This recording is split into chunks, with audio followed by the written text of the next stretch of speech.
Hey everyone, welcome back to the channel. Today I'm going to show you how to add a Visa gift card to FanDuel step by step. First, open the FanDuel app and log into your account.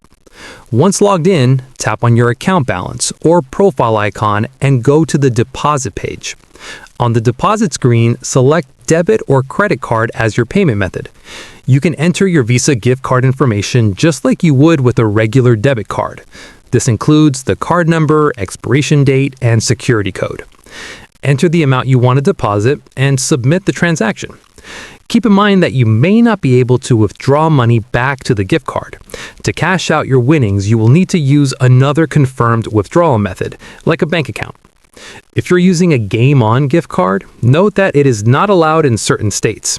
Scroll down to Other Deposit Methods and select the gift card option with the Game On logo to complete the deposit. And that's it. Your Visa gift card is now added and you can use it to deposit funds into your FanDuel account. If this video helped you, like the video, subscribe to the channel, and comment below with what you want to learn next.